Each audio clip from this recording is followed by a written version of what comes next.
اور بے اختیار آنکھوں سے آنسو بہنے لگے۔ سرور دو عالم صلی اللہ علیہ وسلم کے پائے مقدس نظر آ رہے تھے۔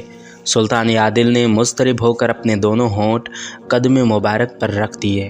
وہ قدم جنہیں چومنے کے لیے صحابہ اکرام رضوان اللہ علیہ مجمعین بے چین رہتے تھے، آج وہ عظیم و عالی شان سعادت سلطان نور الدین محمود زنگی کے حصے میں آئی تھی۔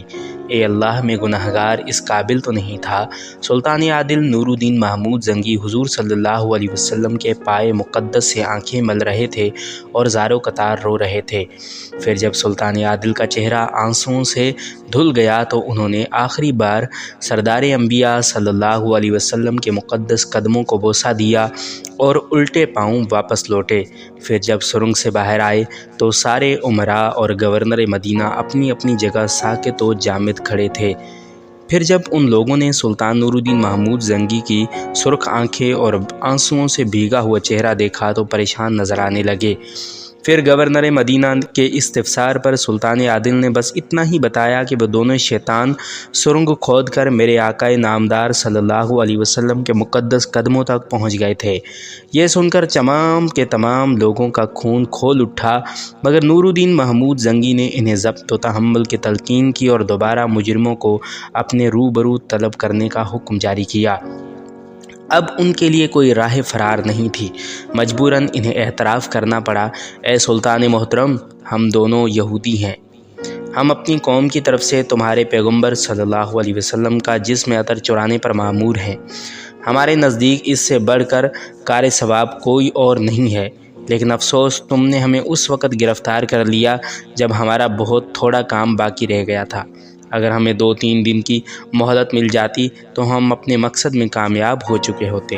ان دونوں کی ناپاک گفتگو سن کر سلطان نور الدین محمود زنگی شدت غضب سے بے قابو ہو گئے اور چیختے ہوئے ان سفید شیطانوں کو مخاطب کر کے کہنے لگے، تم اپنے ناپاک مقصد میں کس طرح کامیاب ہو سکتے ہو جبکہ تمہاری نقل و حرکت کی نگرانی وہ آنکھ کر رہی ہے جسے کبھی اونگ نہیں آتی۔ یہ کہہ کر سلطان عادل مسند سے اترے، اپنی شمشیر بے نیام کی اور دونوں کے سر قلم کر ڈالے۔ پھر جب ان شیطانوں کی لاشیں ٹھنڈی ہو گئیں تو سلطان نور الدین محمود نے دوسرا حکم جاری کیا، ان دونوں کے سر نیزوں پر بلند کر کے ارض مقدس کے گلی کوچوں میں پھراؤ اور تشہیر کرو کہ اہل مدینہ لوگوں کے چہروں اور لباسوں سے دھوکہ نہ کھائیں۔ پھر جب دیار رسول صلی اللہ علیہ وسلم کے رہنے والے ان مردودوں پر لعنت بھیج چکے تو سلطان نور الدین محمود زنگی نے آگ جلانے کا حکم دیا۔ یہ آگ ایک وسیع و عریض میدان میں جلائی گئی جہاں ہزاروں اہل مدینہ یہ عبرتناک منظر دیکھنے کے لیے جمع ہوئے تھے۔ پھر جب آگ کے شعلے بلند ہونے لگے تو سلطان نور الدین محمود زنگی نے ان دونوں یہودیوں کی لاشیں اپنے ہاتھ سے اٹھا کر آگ میں ڈال دیں۔ پھر جب وہ راکھ ہو گئے تو سلطان نور الدین محمود زنگی نے انہیں مخاطب کرتے ہوئے کہا، یہ آگ تو بجھ گئی مگر وہ آگ کبھی سرد نہیں ہوگی جس کا مزہ تم قیامت تک چکھو گے۔ اس کے بعد نور الدین محمود زنگی نے پورے مدینہ منورہ کا طواف کیا۔ سلطان عادل ارض مقدس کے ہر گلی کوچے سے گزرے، آنکھیں اشک برسا رہی تھیں اور زبان سے بس ایک ہی کلمہ جاری تھا، اے میرے آقا، میں اپنی قسمت پر نازا ہوں کہ آپ نے اس خدمت کے لیے غلام کو منتخب فرمایا۔ طواف مدینہ کے بعد سلطان نور الدین محمود زنگی نے ارض مقدس کے باشندوں میں عطیات تقسیم کیے۔ پھر سلطان عادل نے اپنی نگرانی میں روضہ اطہر کے چاروں طرف اتنی گہری خندق کھدوائی کہ پانی نکل آیا۔ پھر اس خندق کو سیسے سے بھروا دیا گیا۔ یہ سیسے کی دیوار آج بھی حضور صلی اللہ علیہ وسلم کے روضہ اقدس کے گرد موجود ہے اور انشاءاللہ تا قیامت موجود رہے گی۔ آج بھی اہل مدینہ سلطان نور الدین محمود کا نام انتہائی محبت و احترام سے لیتے ہیں اور ان کا شمار ایسے برگزیدہ انسانوں میں کرتے ہیں جن پر خود سرور کونین صلی اللہ علیہ وسلم نے اپنے اعتماد کا اظہار کیا اور عاشق رسول صلی اللہ علیہ وسلم ہونے کی تصدیق فرمائی۔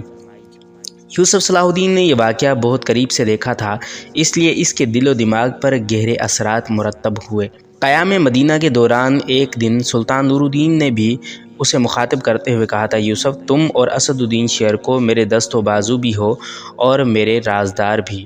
مجھے حق تعالیٰ نے 2 بار خوفناک بیماری سے اس لیے نکالا تھا کہ میں یہ مقدس فریضہ انجام دے سکوں، مگر انسان اول و آخر فانی ہے، کسی بھی دن سانسوں کا شمار ختم ہو سکتا ہے۔